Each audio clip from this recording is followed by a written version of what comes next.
ఉంటాయే ఏకంగా సంతోషాలన్నీ సెలవన్నది లేక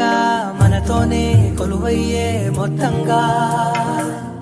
స్వాగతాలు లేని ఒంట్లో ఉండలేక